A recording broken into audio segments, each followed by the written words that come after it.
Alors, on va y aller avec les nouveautés de la semaine, les 3 nouvelles chansons qui s'ajoutent dans le top 30, et c'est vraiment des gros noms qu'on a, c'est ça qui est le fun pour cette semaine, là, franchement, là.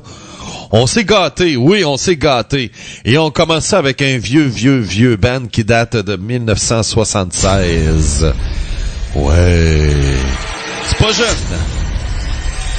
mais ils sont encore là. Ouais. Eux autres, ils aiment bien chanter sur le sexe, le rock and roll, la fantaisie, la guerre, surtout particulièrement avec l'album Roulette Russe qui ont sorti dans les années 80. On a entendu Udo tantôt. Hein? Ben, lui, il était le chanteur original de ce groupe-là. C'est le groupe Accept avec la pièce The Undertaker. On va l'avancer un petit peu.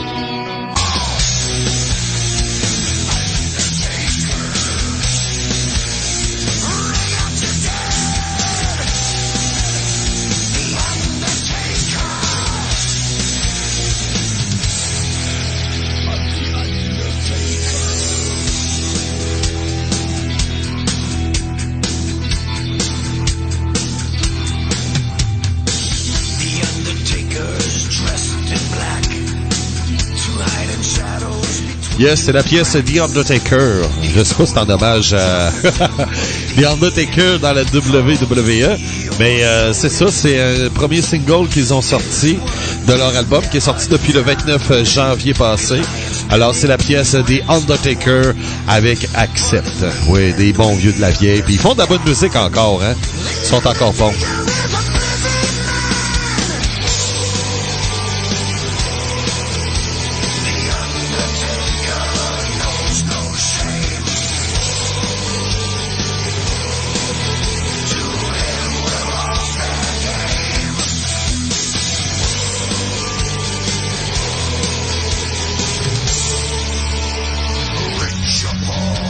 The Undertaker avec Accept. Chanson numéro 2 cette fois. Oh! Peut-être le groupe le plus populaire dans le monde du métal depuis 12-13 ans.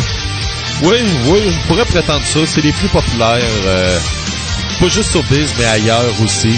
On parle de Epica.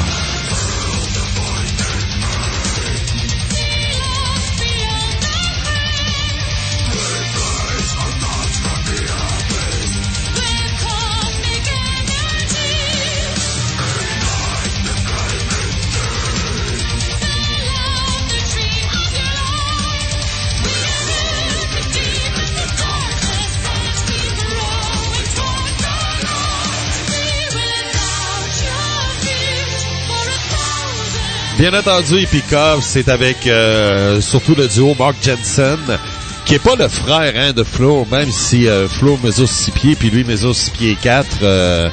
Il n'y a aucun lien de parenté, soit dit en passant. Flo, elle a une sœur qui chante, mais Mark n'est pas sa sœur. Mark n'est pas son frère plutôt. Alors, aucun lien de parenté entre Flo et Jensen, même si les deux sont du Pays-Bas.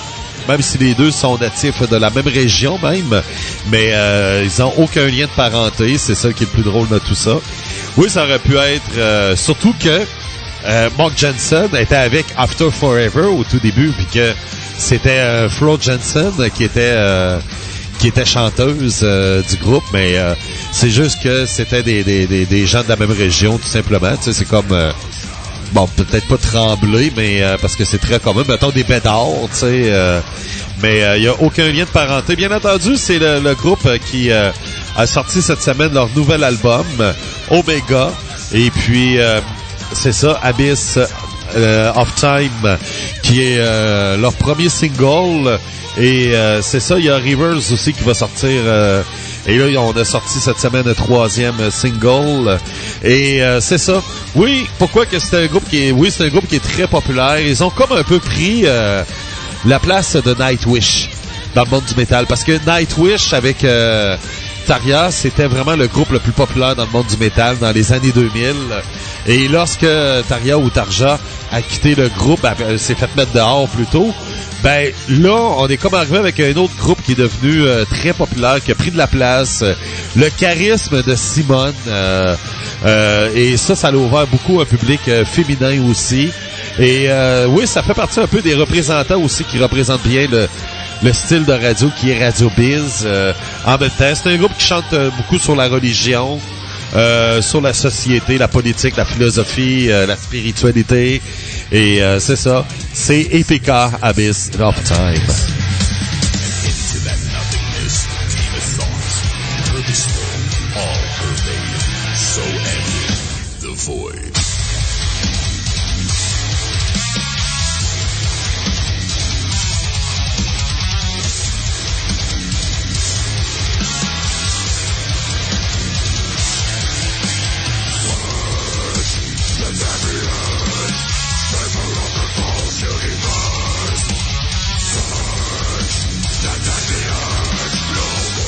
Et en show, je peux vous dire de quoi que ça vaut vraiment la peine. Ils sont vraiment bons en concert, là. Tu sais, c'est vraiment tout un band de musique.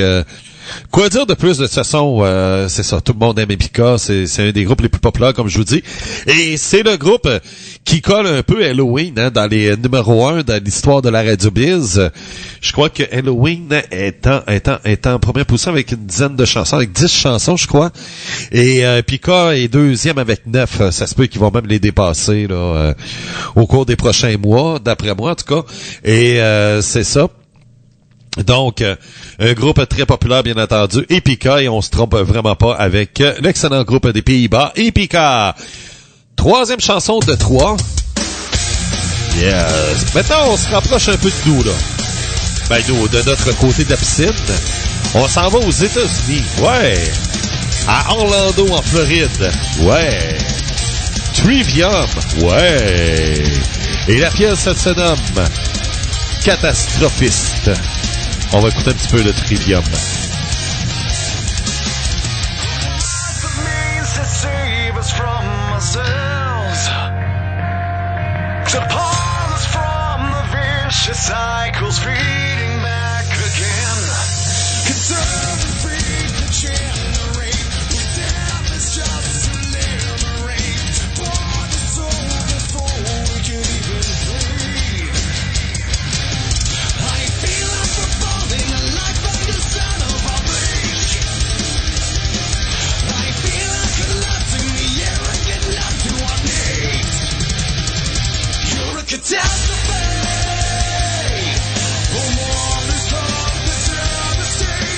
Trivium, effectivement, c'est un groupe d'Orlando en Floride qui existe quand même depuis 1999, mais il a fallu attendre en 2003 pour un premier album, Ember to Inferno. Alors, c'est ça, ils viennent de sortir là justement un nouvel album qui est What the Dead Man Say. Et c'est ça, c'est un groupe même qui ont eu des numéros 1 ici sur Radio Biz. Eux, le thème préféré un peu, c'est sur la souffrance, la malice, la haine, aussi la mythologie également. Alors, c'est pas tellement des chansons d'amour qu'on est habitué avec Trivium, mais c'est ça, c'est un des groupes, un des meilleurs groupes américains depuis plusieurs années qui performe le mieux. Là, je pense que Trivium, ça leur revient. Et le dernier album, il était décevant. Mais là, celle-là, à date, ça a bien du bon sens. Ils ont déjà 2 numéros 1 ici sur Radio Biz en 2016 avec Blind Lady the Blind et aussi en 2018 avec The Heart From Your Hate. Alors, c'est ça. Et là, c'est un tout premier single de leur dernier album. Et c'est ça, elle se nomme Catastrophiste.